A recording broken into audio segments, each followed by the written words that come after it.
Kembali lagi di podcast Nusantara TV. Masih ngobrolin soal timnas bersama dua analis-analis handal kita ini, ya kan? Ini kita langsung ke lini depan aja ya. Tadi kiri kanan udahlah selesai. Kiri udah terlalu dalam, kanan oke masih. Oleng kiri. Tapi depan ini, ini lini yang mungkin paling dangkal kayaknya ya, karena memang oleh Romeni nggak ada.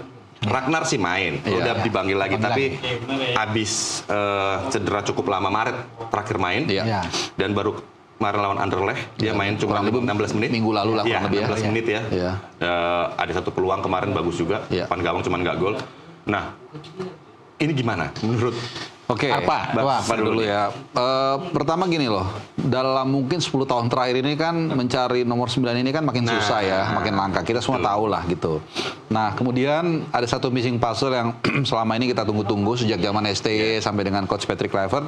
Akhirnya datang juga kan oleh Romeni. Tapi kemudian di saat yang sangat paling penting ya, 8 sampai 11 Oktober ini kan momen terpenting dalam sejarah sepak bola kita nih kalau kita sepakat ya. Tiba-tiba beliau cedera. Nah, tapi apa boleh buat? Show must go on. Nggak ada pantang layar terkembang itulah pokoknya.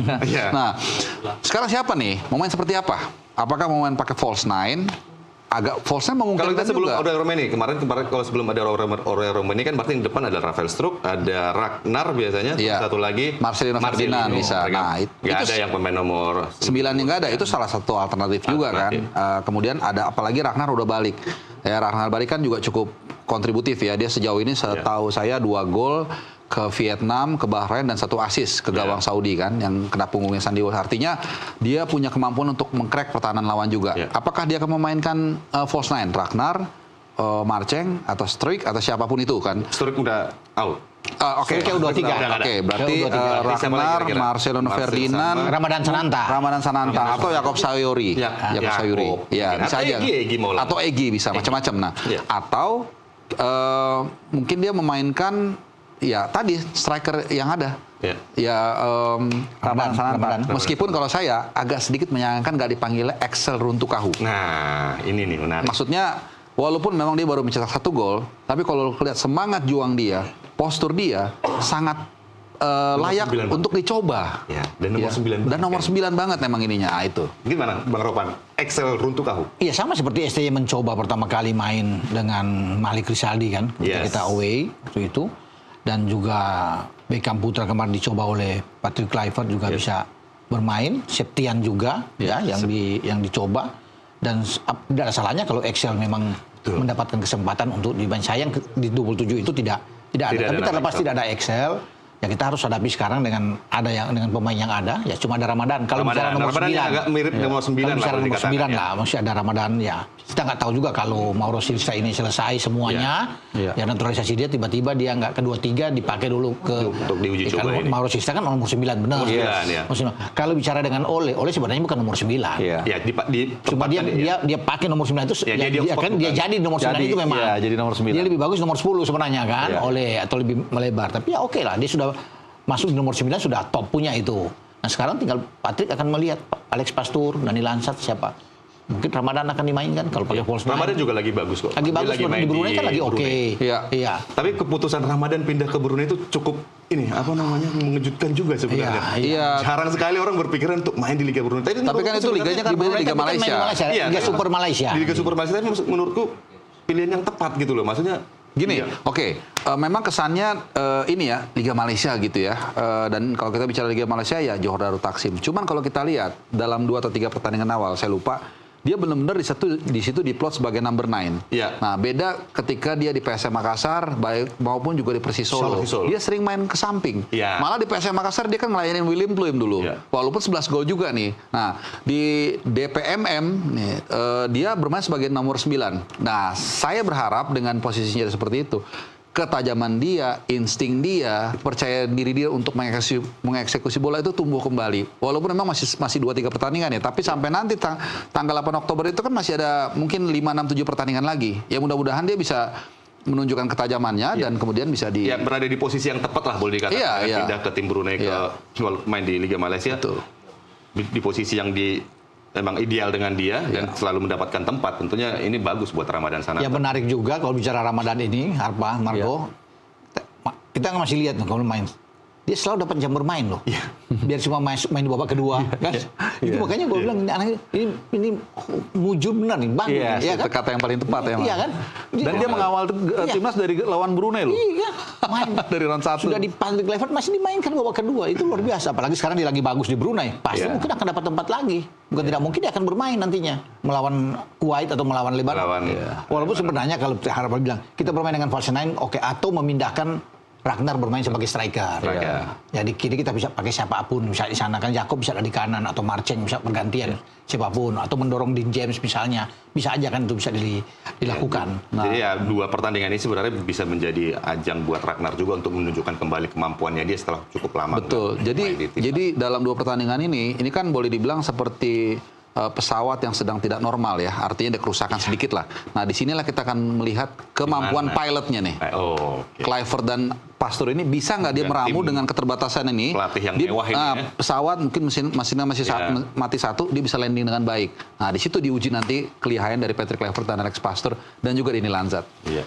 Nah, satu lagi yang di lini depan sebenarnya yang menarik juga adalah Beckham Putra ya. Beckham bukan tidak mungkin akan main. Iya.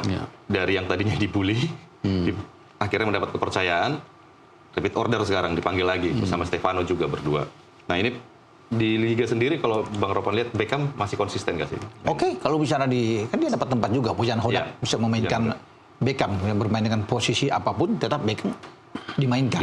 Dan saya pikir dia membayar kepercayaan dari Patrick Kluivert ketika debut dia di tim nasional senior melawan Cina. Dia tampil sebagai super sub dan dia membuktikan itu. Makanya kan dia dibawa lagi, dipakai lagi di Jepang, dimainin lagi karena Kluivert seakan-akan dalam tanda kutip ya jatuh hati lah dia ketika dia bermain bagus, penuh percaya diri dengan tubuh yang tidak terlalu tinggi tapi bagaimana lincahnya, mungkin ada dia. Penasaran juga, jadi mungkin nanti ya kalau di sana kan nggak mungkin dicoba dari menit pertama kan, kalau ini kan uji coba bisa lain dan dia tuh kemampuan terbaiknya seperti apa, karena kan waktu lawan Cina dan lawan ini dia cuma lawan Jepang dia main starter tapi ya memang udah nggak lawan Jepang susah lah. Nah lawan Cina sih sebagai pemain pengganti gitu tapi nggak bisa kelihatan semua permainannya. Dan sedikit saya tambahkan ya, ketika di Bali itu training center ya, kepercayaan diri dia sangat luar biasa. Jadi dengan modal seperti itu saya rasa dia bisa berani untuk bersaing dan mentalnya ada itu. Iya. Dan dia nyusul kan waktu di Bali itu kan, dipanggil belakangan dan diterbang langsung ke Bali dia merasa termotivasi sekali. Iya. Badan mungil dengan nyali besar. Iya, benar, itu masuk. Nah, kalau kita lah ini kan sebenarnya prerogatifnya Patrick Kluivert lah menyusun formasi atau bukan formasi starting 11-nya mereka lah. Tapi kan pasti masing-masing Bang Ropan, Bung Harpa punya lah di kepala masing-masing, gue itu pengennya kalau harapan gue itu seperti ini nih kira-kira. Kira-kira Bung Ropan dulu. Untuk starting 11. Ya, 11 pemain. Yang nantinya 11 pemain lawan Kuwait dulu. Lawan Kuwait. Belakang kira-kira. Kalau bicara di kiper dulu, Emil Audero. Iya. Kalau di kanan saya belum tahu kalau sampai Dix bermain lebih awal. Ya, kita nggak tahu. Sandi lah mungkin saya pilih. Ya, karena kan kalau memang dia bugar benar si Dix ya Dix, tapi saya coba dengan Sandi akan bermain sana. Lebih bugar lah kan.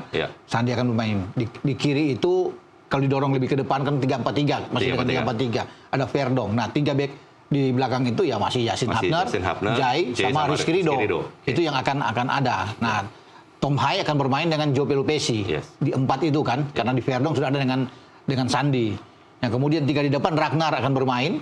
Di sana ada Ramadan Sananta, kemudian Marcelino. Menurut saya. Jangan lupa dicatat. Prediksi kalau saya pikir mungkin ini saatnya untuk bermain dengan 4 back ya. Jadi 4-3-3. Oke, berarti di posisi kiper dulu kiper Emil lah. Emil ini lawan Kuwait ya. Kemudian CB kiri itu Jaitses. CB kanan Hilgers. Kemudian bek kiri Verdong. Bek kanan itu Kevin Dix kalau memang dipulih. Tapi mungkin saja Sandy Walsh ya untuk kalau misalnya antara Kevin Dix dan Sandy Walsh. Ya, kemudian 3 di tengah itu ya Joe Pelupesi, Tom Hai. Mungkin Ricky Kambuaya atau Nathan. Antara Ricky dan Nathan. Iya, kayak Ricky Kambuaya lah, karena Ricky Kambuaya cukup impresif. Lalu di depan Ragnar, kemudian Marcelino Ferdinand kalau memang dia nggak cedera, dan satu lagi saya rasa mungkin Ramadan Sananta. Baik. Asli nggak terasa ya ngomong-ngomong. Jadi di depan sama kita. Depannya sama. Ramadan marching dengan Betul. Ragnar. Ah, iya. Yang beda agak di tengah tadi ada. Di belakang, ada empat belakang back sama- kan. Yes, Back, ya. 4 back. Dan nggak terasa ini udah habis. Waduh. 1 jam kita ngobrol. Oh, nggak gitu. terasa. Bukan 2 jam Ngomong kita. Timnas kalau bisa dilanjutkan sampai 2 jam kita ini. Oke, ya. Terima kasih Bung Oke, Arfan. sama-sama, Bro Terima kasih Marco. Bang Ropan. Sama-sama. Dan kita akan kembali ke Podcast Nusantara TV minggu depan. Dan mungkin udah bersama dengan Bang Buenoya. Sampai ketemu, sampai jumpa. Adios.